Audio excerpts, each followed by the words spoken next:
મોરબીના ભાજપના ધારાસભ્ય કાંતિ કાકાનો ચહેરો હવે ચારે બાજુ ગુજરાતમાં ચર્ચિત ચહેરો બની ગયો છે અને જે રીતે તેમના દ્વારા ચેલેન્જની રાજનીતિ શરૂ કરવામાં આવી અને એ રાજનીતિ રાજીનામા ઉપર આવીને ઊભી થઈ ગઈ। હવે આ સ્થિતિને જોઈને એક એવો મોટો પ્રશ્ન ઉઠી રહ્યો છે કે જ્યારે ગુજરાત ભાજપના મંત્રીઓ છે, કેટલાક નેતાઓ છે જેમને ખરેખર રાજીનામું આપવાની જરૂર છે, રાજીનામું તેમના લેવાની જરૂર છે, છતાં પણ તેમના રાજીનામા પડતા નથી। જ્યારે અહીંયા કાંતિ કાકાને રાજીનામું આપવાની ઉતાવળ છે। નમસ્કાર, લાઈવ 24 ન્યૂઝની સાથે હું છું મેઘશુ ઠક્કર। બીઝેડ ગ્રુપ જેમાં સૌથી મોટું કૌભાંડ થયું હતું, 6000 કરોડનું કૌભાંડ આચરવામાં આવ્યું હતું ભૂપેન્દ્રસિંહ ઝાલા દ્વારા અને આ સમગ્ર કૌભાંડમાં ગુજરાતના મંત્રી ભીખુસિંહના પુત્ર જે છે તે તેમનો ક્યાંક ને ક્યાંક એ સંકળાયેલા હોય કૌભાંડમાં એવો દાવો સામે આવ્યો હતો। એવા સમાચાર પણ વહેતા થયા હતા કે ભાઈ ભીખુસિંહનો ક્યાંક ને ક્યાંક ભાગ આ બીઝેડ ગ્રુપમાં જોવા મળી રહ્યો છે। જો કે ગુજરાતના મંત્રી હોય અને મંત્રીનો દીકરો હોય, નેતા પુત્ર હોય એટલે કાર્યવાહી તો ન જ થાય એ સ્વાભાવિક બાબત છે, પરંતુ ખરેખર જ્યારે 6000 કરોડનું આટલું મોટું કૌભાંડ જ્યારે ગુજરાતમાં આચરવામાં આવતું હોય, તેમાં મંત્રી પુત્રોના નામ આવતા હોય, મંત્રીનું નામ આવતું હોય, તો ક્યાંક ને ક્યાંક તેમના ઉપર કોઈક એવી કાર્યવાહી તો પક્ષ તરફથી થવી જોઈએ, છેલ્લે તેમનું રાજીનામું પણ લેવાવું જોઈએ, પરંતુ આ સમગ્ર વિષયને દબાવવાનો પ્રયત્ન થયો હતો। બીજી બાજુ જો વાત કરવામાં આવે તો દાહોદમાં ત્યાં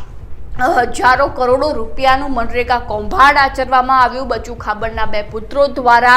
જેમાં માત્ર રસ્તાના નામે કાંકરા પાથરવામાં આવ્યા અને એ રસ્તાના મોટા બિલ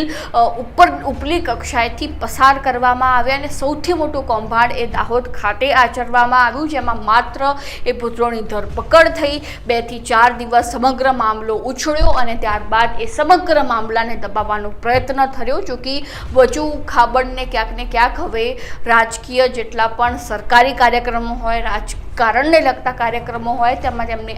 એન્ટ્રી થઈ ચૂકી છે, પરંતુ જે રીતે બચુ ખાબડનું આ કૌભાંડ બહાર આવ્યા બાદ પક્ષે રાજીનામું લેવું જોઈએ, ખરેખર તેમનું રાજીનામું પડી જવું જોઈએ, તો બચુ ખાબડનું રાજીનામું નથી પડતું, ન તો રાજીનામું લેવામાં આવે છે। ત્યારબાદ વાત કરવામાં આવે કુંવરજી બાવળિયા, તો થોડા સમય પહેલાં કુંવરજી બાવળિયા તરફથી પણ એક ફરિયાદ સામે આવી હતી કે તેમના ખાતામાં સૌથી વધુ ભ્રષ્ટાચાર થઈ રહ્યો છે, તેમના દ્વારા ભ્રષ્ટાચાર કરવામાં આવી રહ્યો છે તેવા આક્ષેપો લાગ્યા હતા, છતાં પણ કુંવરજી બાવળિયા ઉપર તો કોઈ કાર્યવાહી થઈ જ નહીં। ખરેખર જ્યારે આવા કૌભાંડો આચરવામાં આવતા હોય છે મંત્રીઓ દ્વારા, તેમના પુત્રો દ્વારા, નેતા પુત્રો દ્વારા, તો તેમના ઉપર કોઈ કાર્યવાહી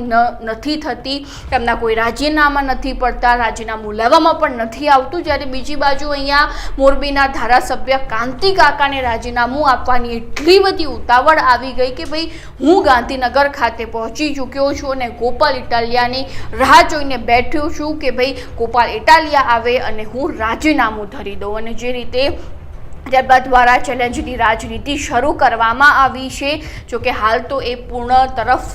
જઈ ચૂકી છે, એ વિષય ક્યાંક ને ક્યાંક હવે પૂર્ણ તરફ જઈ રહ્યો છે, પરંતુ બીજી બાજુ જો વાત કરવામાં આવે તો રાજકારણમાં જે રીતે ભૂતકાળમાં આવી કોઈ ઘટનાઓ નથી સર્જાઈ, ચેલેન્જની રાજનીતિ નથી શરૂ થઈ, પહેલી વખત ગુજરાતના રાજકારણમાં આવો બનાવ બન્યો છે જેમાં ચેલેન્જની રાજનીતિ શરૂ થઈ હોય, એ આંતરિક વિવાદ એટલા હદ સુધી વધી ગયો હોય કે રાજીનામા ઉપર આવીને ઊભો થઈ જાય। તો હવે જોવું રહ્યું કે ગુજરાતના રાજકારણમાં કયા નવા જૂની થવાના એંધાણ છે અને મેં પહેલાં જેવી રીતે જણાવ્યું કે ખરેખર એ જે ભાજપના વિવાદિત નેતાઓ છે, વિવાદિત મંત્રીઓ છે, તેમને પહેલાં રાજીનામા તેમના પડવા જોઈએ, એ જે છે તે ખૂબ જ મહત્ત્વની બાબત હાલમાં ઉઠી રહી છે અને તેમના ઉપર ક્યાંક ને ક્યાંક જો ભ્રષ્ટાચારના આરોપ હોય તો તેમના ઉપર કાર્યવાહી પણ થવી જોઈએ। તો આ મુદ્દા અંગે તમારું શું કહેવું છે ચોક્કસથી અમારા કોમેન્ટ બોક્સમાં જણાવી દેજો અને હજુ સુધી તમે જો લાઈવ 24 ન્યૂઝને સબસ્ક્રાઇબ નથી કર્યું તો હાલ તેને સબસ્ક્રાઇબ કરી દેજો।